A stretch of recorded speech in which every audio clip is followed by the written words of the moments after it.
Hello students, welcome to the white board. मैं हूं साकेत सक्षम और ये वाली वीडियो जो है क्लास 10th के बच्चों के लिए स्पेशलाइज्ड है। मतलब कि ये वीडियो सिर्फ क्लास 10th के बच्चों के लिए है। और इस वीडियो में मैं क्या बताने वाला हूँ वो तो थंबनेल में देख ही चुके होंगे। शून्यक और शून्यक से संबंधित प्रश्नों को हल करना के बारे में बताने वाला हूँ। अब मेरे पास बुक थी नहीं पास में, तो जितना दिमाग में उसके माध्यम से बताने की कोशिश करूँगा।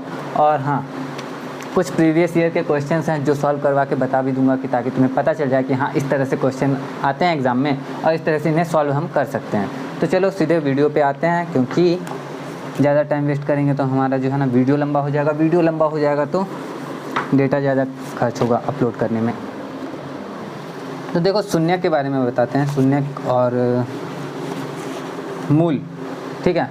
मूल और शून्यक दोनों एक ही बात होते हैं। इंग्लिश में ही इसे रूट भी कहते हैं। तो मतलब हमें पहली चीज़ें जो पता चली कि किसी समीकरण, किसी द्विघात समीकरण, अच्छा, शून्यक और मूल सिर्फ द्विघात समीकरण का नहीं होता, किसी भी समीकरण का हो सकता है। तो शून्यक,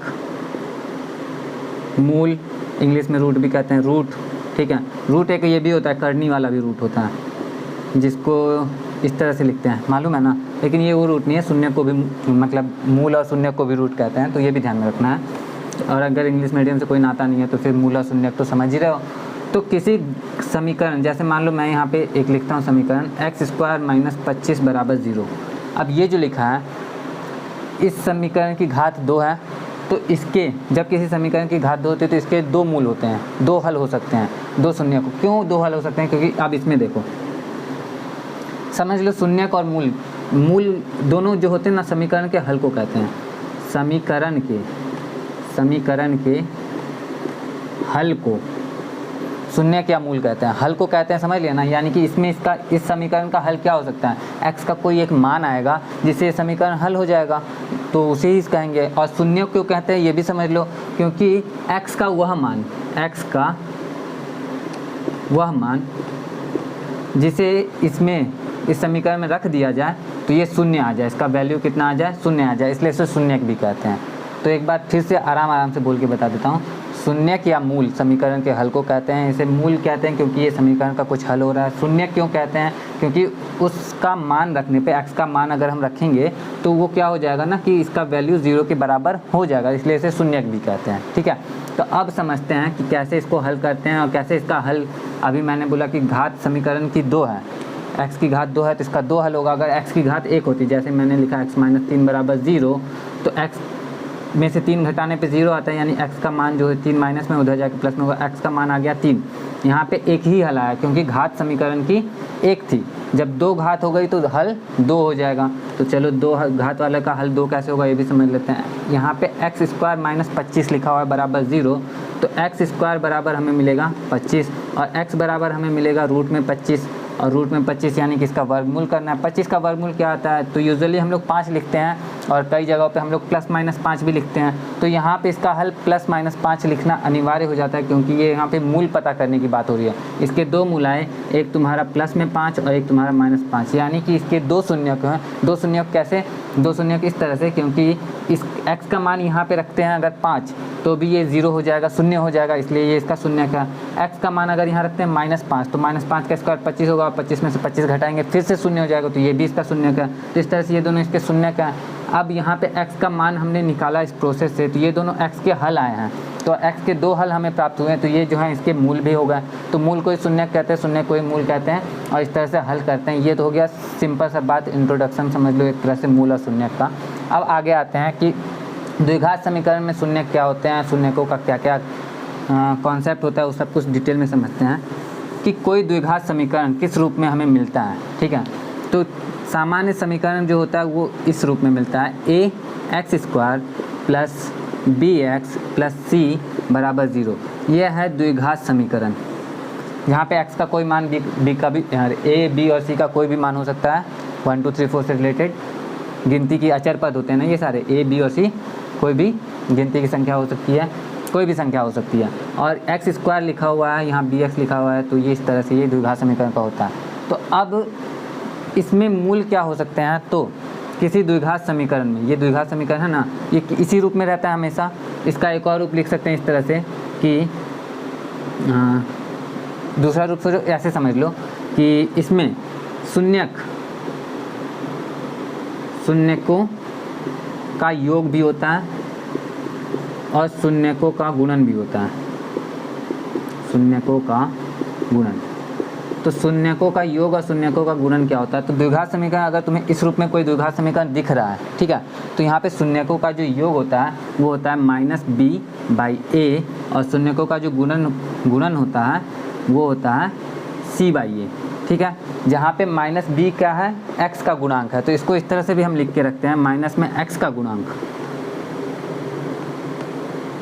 और बटा में a क्या है? a हमारा x² का गुणांक है, तो इस तरह से भी लिखते हैं x² का गुणांक, ठीक। c को क्या लिखते हैं? c के लिए लिखते हैं हम अचर पद बटा में x² का गुणांक। तो इससे हम मूलों का गुणन और मूलों का योगफल जान सकते हैं। अब एग्जांपल से समझ लो कि कैसे ये वर्क करता है। तो जैसे मान लो तुम्हारे सामने एक द्विघात समीकरण मैं लिखता हूँ x² + 5x + 4 = 0, ठीक है। तो ये द्विघात समीकरण मैंने लिख दिया। अब मैं तुमसे पूछूंगा कि इस द्विघात समीकरण में मूलों का योग बताओ कितना होगा, और पहले तो मूल तुम्हें पता करने होंगे। तो मूल पता करने का भी तरीका होता है, पहले मूलों का योग बता देता हूँ, मूलों का गुणन बता देता हूँ, फिर मूल पता करने का तरीका तो आगे मैं बताने ही वाला हूँ। तो यहाँ पे देखो मूलों का जो योग होगा वो क्या फार्मूला, मूलों के योग का जो शून्यकों का भी योग का फार्मूला तो -b/a।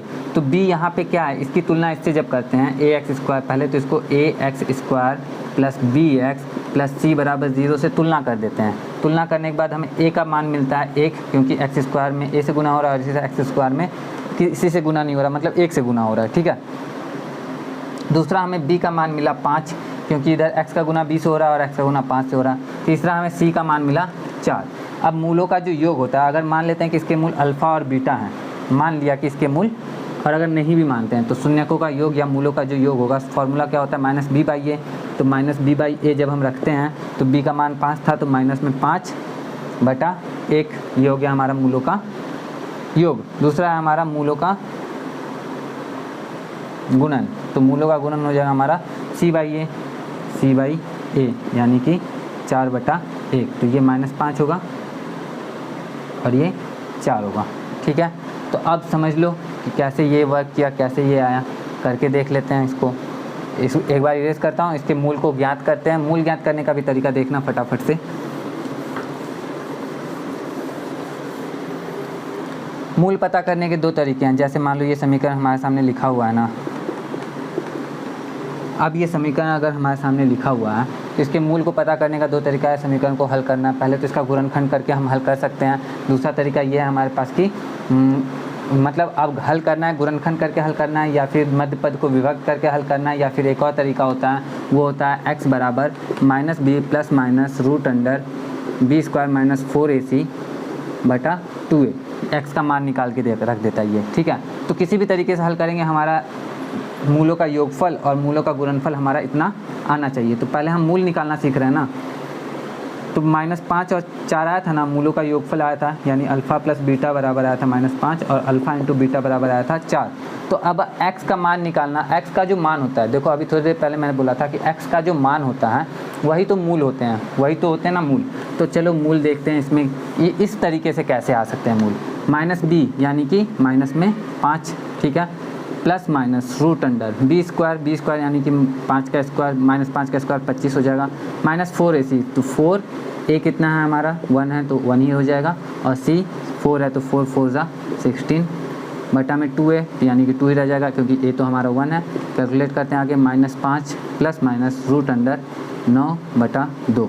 आगे करते हैं इसको, तो आगे करने के बाद मिला -5 ±3/2। अब यहाँ पे प्लस माइनस है, यानी कि 2 मान तो इसके निकलेंगे हमारे। तो एक काम करते हैं, यहीं पे कॉमा लगा के -5 -3/2 कर देते हैं। अब यहाँ पे -5 + 3 कितना होगा? -5 + 3 कितना होगा? -2, और -2/2 -1। दूसरा क्या होगा? -5 - 3 -8 8/2 यानी कि -4।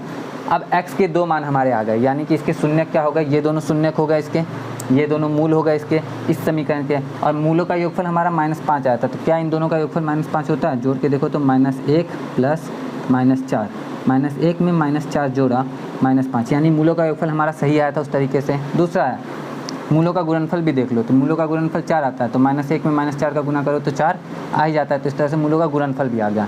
तो इस तरीके से हमने मूलों को मूल पता करना सीखा, मूलों का योगफल, मूलों का गुणनफल भी सीखा।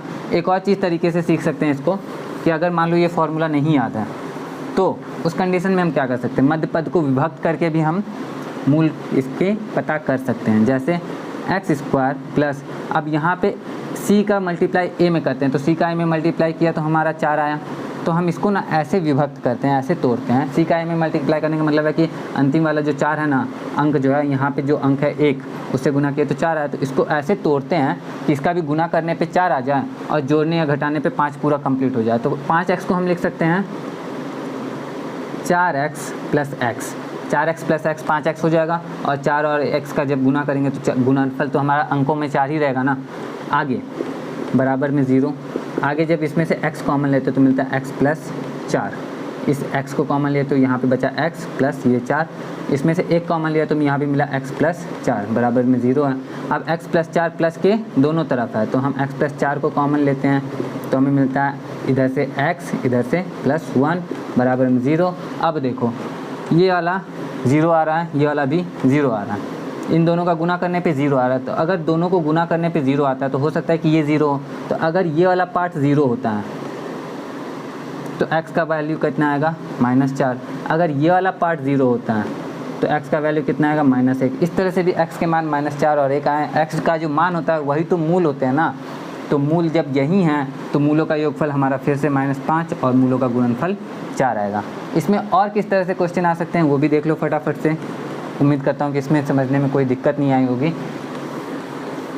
तो एक क्वेश्चन इस तरह से भी आ सकता है कि अभी तो मैंने बताया कि ax square plus bx plus c बराबर 0 जो है समीकरण का मतलब सामान्य समीकरण, सामान्य द्विघात समीकरण है जहाँ पे a, b और c का कोई भी मान हो सकता है। एक और चीज़ होता है कि क्या बोलते हैं उसको, X square plus alpha into beta, alpha plus beta X plus alpha into beta C बराबर 0, ये भी होता है द्विघात समीकरण का एक सामान्य समीकरण। ये भी होता है जहाँ पे अल्फ़ा और बीटा मूल हैं या शून्यक हैं। तो अगर किसी द्विघात समीकरण का मूल तुमको पता हो, अल्फ़ा और बीटा है, तो वो द्विघात समीकरण कुछ ये होगा। कैसे होगा इसको भी देख लें, इससे रिलेटेड क्वेश्चन है तो क्वेश्चन पे आएंगे तो हम ज़्यादा बेटर देख लेंगे। तो क्वेश्चन देखते हैं फटाफट से कैसे कैसे क्वेश्चन हो सकते हैं। इसमें क्वेश्चन देख के हमें ज़्यादा अच्छे समझ में आएगा, ठीक है। तो सबसे पहला क्वेश्चन जो मुझे मिला था वो क्वेश्चन नंबर मैंने सारे यहाँ नोट करके रखा है क्वेश्चन पेपर में। तो क्वेश्चन नंबर 17 है हमारा पहला क्वेश्चन। मतलब 17 इसलिए पहला क्योंकि मूल से संबंधित क्वेश्चन है ना।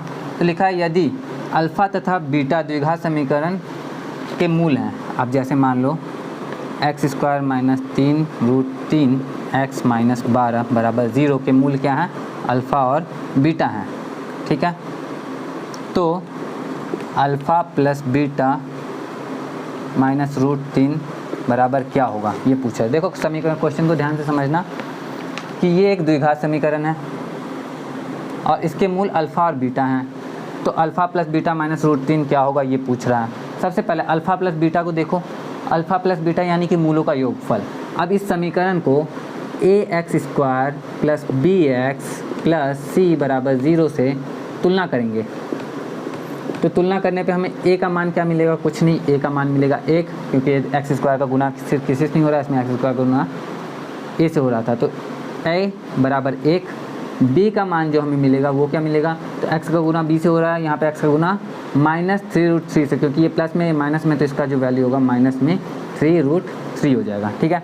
c की वैल्यू जब पता करेंगे तो c की वैल्यू हमें मिलेगी, यहाँ पे c प्लस में था, यहाँ पे c माइनस में 12 है, तो c बराबर आ जाएगा -12, ठीक। तो a b और c हमें मालूम है। अल्फ़ा प्लस बीटा क्या होता है, अल्फ़ा प्लस बीटा बराबर होता है -b/a होता है ना। तो -b/a रखते हैं, तो b का वैल्यू ये है, माइनस में रखेंगे इसको तो 3√3/a यानी कि 1, यानी मूलों का योगफल तो ये हो गया। तो चलो इतना हमें मिल गया कि अल्फ़ा प्लस बीटा बराबर क्या है, इतना है। हमें अल्फ़ा प्लस बीटा माइनस √3 पूछ रहा है, ठीक है। इसको भी बटा में 1 है तो उसको हटा ही सकते हैं ना। तो अल्फ़ा प्लस बीटा में से अगर √3 माइनस करेंगे तो इधर से भी तो √3 माइनस करना पड़ेगा, तो 3√3 में से √3 माइनस किया तो हमारा रिजल्ट आया 2√3, और इस हिसाब से इसका जो आंसर हो जाएगा हमारा 2√3। हाँ, और ये जिस बच्चे का मैंने क्वेश्चन पेपर लिया उस बच्चे ने गलत आंसर टिक कर रखा है, 4√3 पे टिक कर रखा है, देख तो रहे हो तुम लोग यहाँ पे। तो इस तरह से हम इस क्वेश्चन को सॉल्व करते हैं, ठीक है। अब फटाफट से दूसरे क्वेश्चन पे आ जाते हैं। तो दूसरा क्वेश्चन जो इसके बाद है वो है 75 नंबर पे। तो 75 नंबर पे आते हैं, देखते हैं क्वेश्चन हमारा क्या है।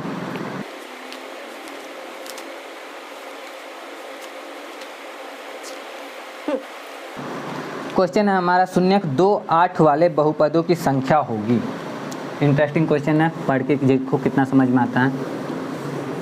शून्यक क्वेश्चन है हमारा, शून्यक 2 8 वाले बहुपदों की संख्या होगी।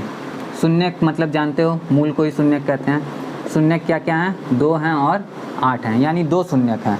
तो जब 2 शून्यक हैं तो हम कह सकते हैं इसको अल्फ़ा बराबर 2 और बीटा बराबर 8 कह सकते हैं ना। क्यों? क्योंकि अल्फ़ा बीटा को हम लोग शून्यक को अल्फ़ा बीटा से ही इंडिकेट करते हैं, मूलों को अल्फ़ा बीटा से ही दिखाते हैं। तो इनमें कुल कितने कितने बहुपद हो सकते हैं। बहुपद मतलब समझते हो ना, जिसके बहुत सारे पद होते हैं। तो जैसे द्विघात बहुपद, त्रिघात बहुपद, तो इसमें द्विघात बहुपद ही बनेगा क्योंकि 2 ही मूला हैं, तो समझ लो द्विघात बहुपद बनेगा। तो जब तुमको अल्फ़ा और बीटा मालूम है तो तुम्हारे, अभी मैंने बताया था फॉर्मूला होता है, क्या होता है, x² plus alpha plus beta into x minus alpha into beta, ठीक, बराबर 0। अच्छा, माइनस नहीं, प्लस ही होता है सब जगह। तो चलो फटाफट से इसको हल करते हैं। अल्फ़ा प्लस बीटा कितना है हमारा, अल्फ़ा प्लस बीटा बराबर हो गया हमारा 10, और अल्फ़ा इंटू बीटा बराबर कितना हो गया हमारा 16। तो इसको हल करेंगे तो हमें मिलेगा x² plus alpha plus beta 10x plus यहाँ पे हमें मिलेगा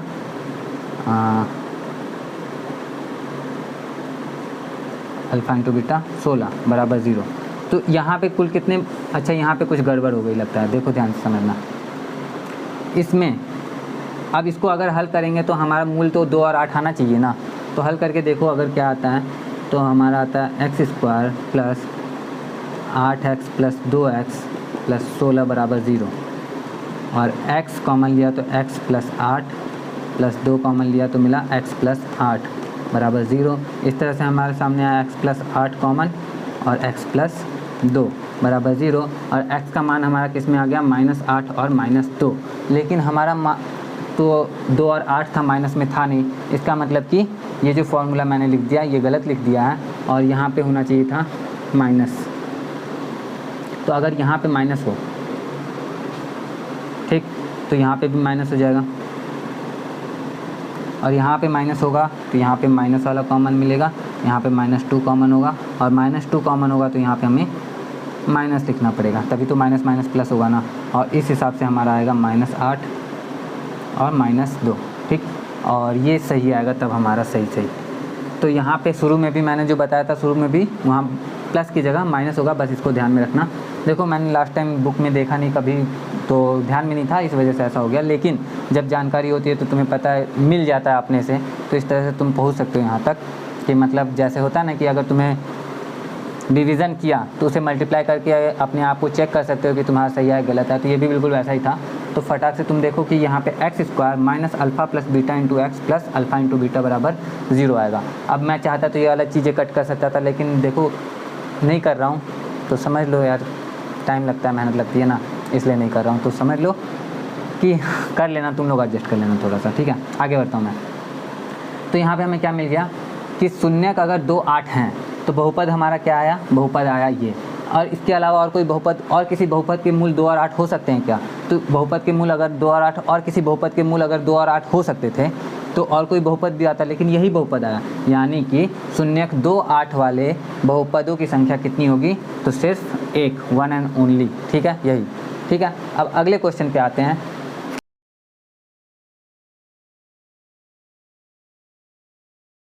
किसी द्विघात बहुपद के शून्यक 2 और 6 हैं तो द्विघात बहुपद होगा। वाह क्या बात है।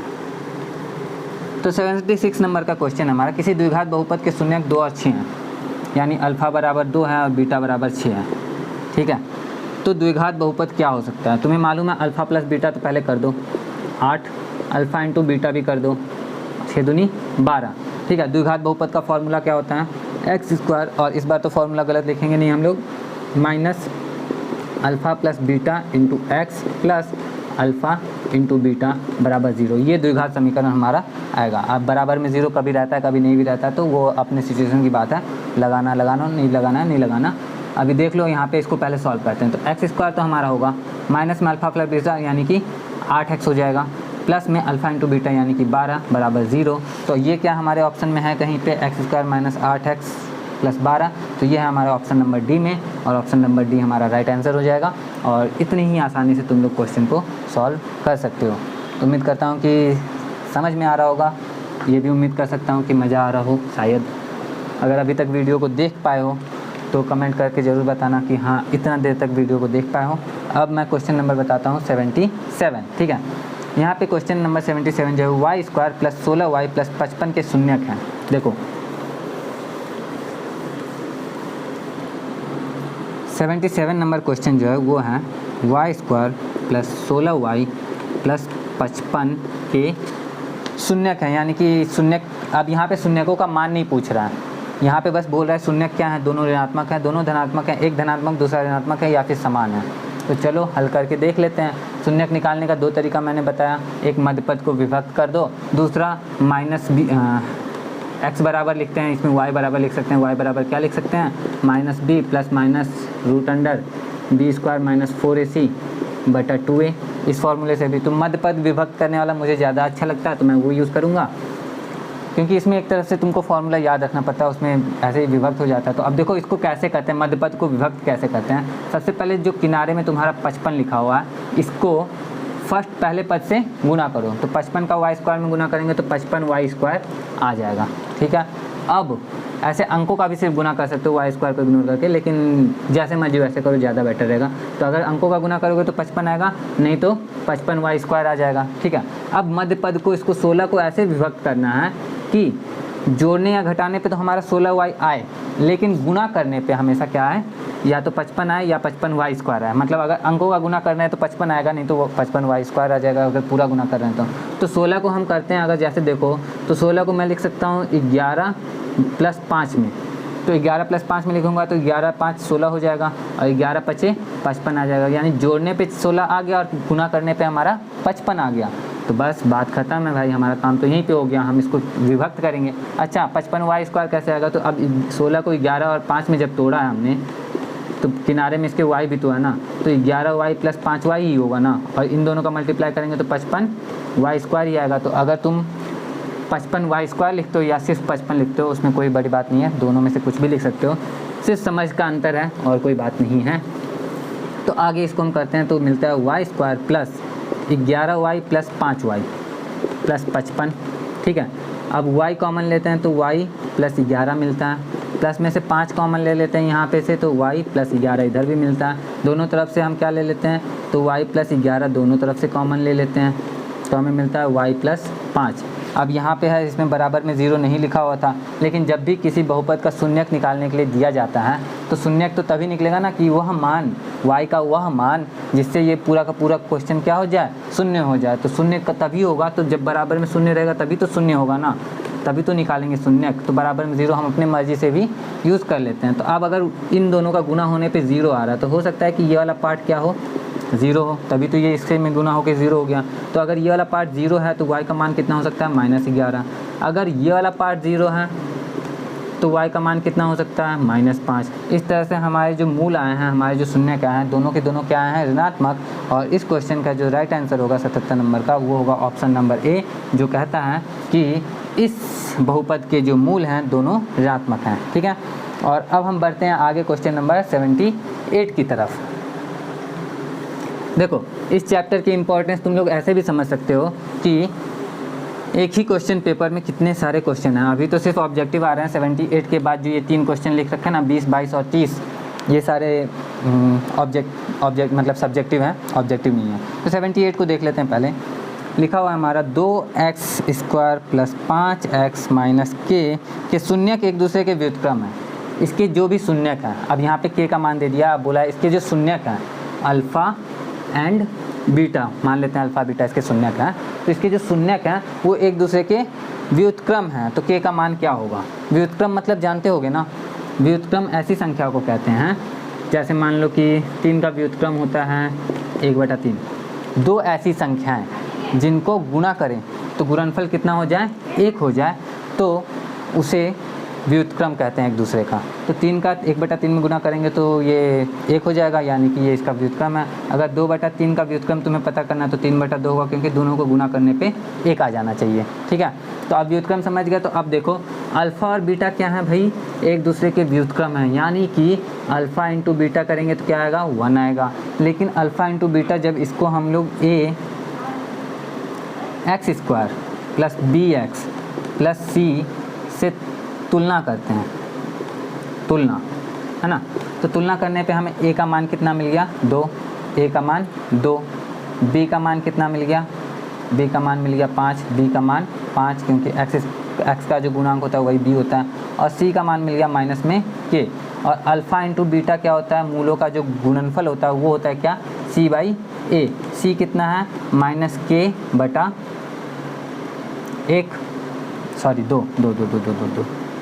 -k/2, ठीक है। लेकिन हमारा अल्फ़ा प्लस अल्फ़ा इंटू हमारा जो मूलों का गुणनफल आया वो -k/2 आया, जबकि अल्फ़ा इंटू बीटा तो 1 होना चाहिए। क्यों, क्योंकि दोनों एक दूसरे के व्युत्क्रम है इस क्वेश्चन के हिसाब से।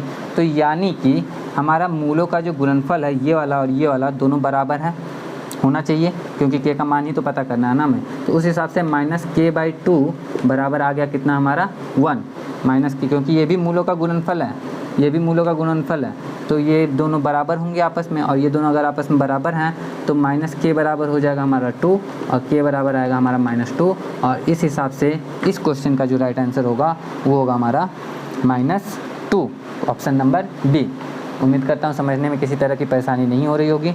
वीडियो लंबी हो रही है लेकिन कोई बात नहीं, एक ही बार समझना होता है, समझ में आ जाने के बाद तो फिर सब अच्छे से होने ही लगता है। तो अच्छे से समझते रहो।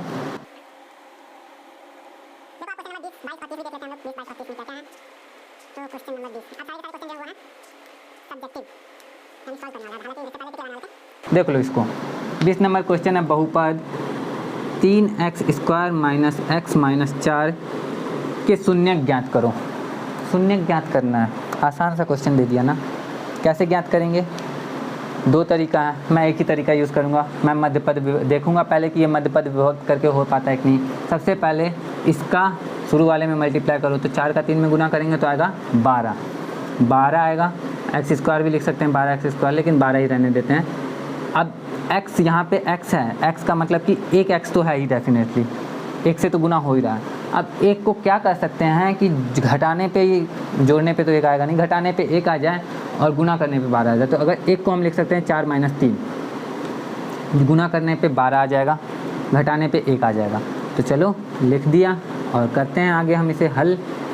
तो इसे जब हल कर रहे हैं, अच्छा एक और बात, शून्यक पता करने के लिए सबसे ज़्यादा जरूरी है कि क्वेश्चन में लिख दो कि इस समीकरण का शून्यक पता करने के लिए मान लेते हैं कि इतना बराबर 0 है। ठीक है, ये लिख लेना जब लिखने बैठो एग्ज़ाम में। सिर्फ समझने से नहीं होता, कुछ चीज़ें हमको याद भी रखनी पड़ती हैं कि हाँ यहाँ पे ये चीज़ लिखना है, ठीक है ना। तो अब इतना बराबर 0 हमने लिख दिया। तो अगला लाइन जो होगा हमारा 3x² माइनस, अब यहाँ पे 1 की जगह लिख रहे हैं 4 - 3x, 4 में से 3 घटेगा तो 1 आएगा, और गुना करने पे 12 हो जाता है, क्योंकि इसका गुना करने पे 12 हो रहा है, तो उस हिसाब से हमने लिया -4 बराबर 0। तो 3x², ये माइनस वाला इसमें गुना होगा तो ये हो जाएगा -4x, minus minus plus 3x -4 बराबर 0। आगे देखो, इसमें से कॉमन क्या ले सकते हैं, इसमें से x कॉमन ले सकते हैं। तो x कॉमन लेने के बाद हमें मिलेगा 3x -4 प्लस इसमें से कुछ नहीं कॉमन है इन दोनों में, तो एक कॉमन ले लेंगे, तो यहाँ भी मिलेगा 3x -4 बराबर 0। तो 3x -4 प्लस के दोनों तरफ है, तो 3x -4 हमने बाहर लिखा और अंदर बचा यहाँ पे x प्लस में 1 बराबर में 0। अब इन दोनों का गुना होकर 0 हो रहा, तो हो सकता है ये 0 हो या फिर ये 0 हो। तो अगर ये 0 है तो 3x -4 बराबर अगर 0 है तो 3x बराबर तो हमारा 4 हो जाएगा, और x बराबर कितना होगा 4/3। लेकिन अगर x + 1 बराबर 0 है तो x बराबर आ जाएगा -1। तो इस तरह से हमारे x के दो मान मिल चुके हैं, यानी कि इसके जो शून्यक हैं वो क्या है, अल्फ़ा बराबर तुम 4/3 लिख सकते हो और बीटा बराबर -1 लिख सकते हो, या फिर उल्टा भी लिख सकते हो। और एंड में तुमको लिखना पड़ेगा कि अतः इस समीकरण के शून्यक 4/3 और -1 हैं। ठीक है, और ये सॉल्व हो गया हमारा क्वेश्चन नंबर 20। और ये क्वेश्चन सही करने पे तुम्हें कितने मार्क्स मिल जाएंगे, 2 नंबर तो मिल जाएंगे, क्योंकि 2 नंबर का ही क्वेश्चन है ये। ठीक है, आगे बढ़ते हैं। आगे हमारा क्वेश्चन नंबर 22, द्विघात समीकरण दिया हुआ उसके मूल ज्ञात करने हैं। चलो 2-2 नंबर करके 4 नंबर हो जाएगा, 6 नंबर हो जाएगा, 8 नंबर हो जाएगा। द्विघात समीकरण दिया हुआ, अभी भी एक द्विघात समीकरण नहीं दिया हुआ था 20 नंबर में, और उसमें शून्य ज्ञात करना था, इसमें मूल ज्ञात करना है। मूल और शून्य एक ही बात होता है, तुम्हें पता ही है, इसको भी ज्ञात करोगे। अब देखो इसका इसमें मल्टीप्लाई करेंगे, 1 आएगा। अब 2√2 को कैसे विभक्त करोगे कि जोड़ने पे तुम्हारा इतना ही आए लेकिन गुना करने पे 1 आए, तो ये जो है ना थोड़ा सा मुश्किल हो जाता है। तो जब ये मुश्किल हो गया तो इसको दूसरे तरीके से करेंगे। दूसरा तरीका कौन सा है, दूसरा तरीका ये है कि पहले तो इसको ax² + bx + c बराबर 0 से कंपेयर कर दो। a बराबर तुम्हें 1 मिल जाएगा, b बराबर, b की तुलना इससे करें तो b प्लस में है, इधर माइनस में है तो -2√2 मिल गया, और c बराबर मिला 1। तो a b c तीनों मिल चुका है। और x का जो मान होता है उसे ही तो हम लोग मूल कहते हैं, उसे ही तो शून्य कहते हैं। x का फॉर्मूला होता है इसको निकालने का -b + -√b² - 4ac, इसे d भी कहते हैं। ठीक है, तो d मैंने एक बार भी बताया नहीं, तो कंफ्यूज नहीं होना, कहीं अगर d लिखा हुआ मिल जाए तो, बाई 2a। फटाफट से इसमें वैल्यू रखते हैं a b और c की, हमारा मान निकल आएगा। चलो -b की जगह पे ये रखेंगे तो b का वैल्यू इतना है, -b रखेंगे तो ये वाला प्लस में हो जाएगा, तो ये मिला हमारा 2√2 ± b का स्क्वायर, यानी कि इसका स्क्वायर 2 का स्क्वायर 4, इसका स्क्वायर 2, 4 दूनी 8 डायरेक्ट लिख रहा हूँ, माइनस में 4ac। तो a और c का गुना करने पे तो एक ही आया, माइनस में 4 करना है, चुपचाप 4 लिख दो, बाई 2a। अगला राउंड 2√2 ± 8 में से 4 जाएगा 4 का जब रूट निकालेंगे बाहर तो ये हमें मिलेगा 2 बटा a का मान तो 2 ही था, तो 2 ही रहने देते हैं, 2। ठीक, अब आगे देखो, इस साइड में आ जाते हैं या फिर ऊपर चले जाते हैं। तो ऊपर आने के बाद हमें क्या मिल रहा है, 2 इधर भी है, 2 इधर भी है, 2 नीचे भी है, यानी सब तरफ से 2 कटा, हमें मिला क्या, √2 ± 1। कैसे आया, चलो बता ही देता हूँ यार, अब इतना बताने के बाद थोड़ा सा छोड़ दूंगा तो अच्छा नहीं ना लगेगा। 2 कॉमन लिया तो हमें मिला √2 ± 1 अपॉन में 2 था, 2 से 2 कैंसिल आउट हो गया। x का जो मान आया वो आया √2 ± 1, यानी इसको हम लिख सकते हैं √2 + 1 या √2 - 1। इस तरह से हमारे ये जो समीकरण था इसके मूल √2 + 1 √2 - 1, इसके शून्य √2 + 1 √2 - 1 आ गए हैं। ठीक है, उम्मीद करता हूँ समझ में आया होगा। और फटाफट से आते हैं क्वेश्चन नंबर 30, जो कि हमारे इस क्वेश्चन पेपर का लास्ट क्वेश्चन है और इस वीडियो का भी लास्ट क्वेश्चन ही है। तो देख लो क्या है वो क्वेश्चन।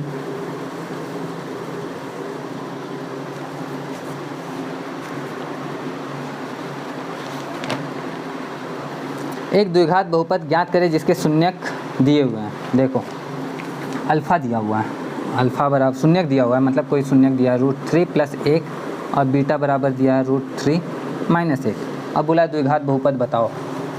अब बताओ तुम लोग, अभी ये क्वेश्चन, इस क्वेश्चन पे डिस्कस तो हुआ है ना, क्या है, कैसा, गिरने दो यार, क्या करें, उठा लेंगे बाद में।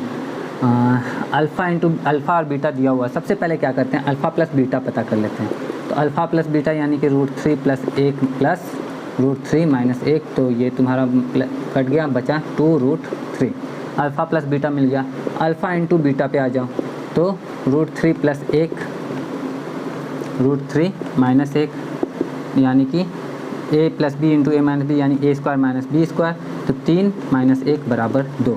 तो अल्फ़ा इंटू बीटा मिल गया, अल्फ़ा प्लस बीटा मिल गया। समीकरण क्या होता है, जिसके मूलों का योगफल और गुणनफल दोनों दिया रहे, वो होता है x² माइनस अभी फिर से याद दिला रहा हूँ कि एक बार गलती हो गई थी, alpha plus beta into x plus alpha into beta बराबर 0। ठीक है, कर देते हैं, मान रख देते हैं x square minus alpha plus beta आया था हमारा 2√3 एक्स प्लस 2 बराबर 0, यानी कि वो समीकरण हमारा क्या होगा, वो समीकरण हमारा वो द्विघात बहुपद ये होगा, समीकरण ये होगा द्विघात, और सिर्फ द्विघात बहुपद की बात करें तो द्विघात बहुपद ये होगा, ठीक है।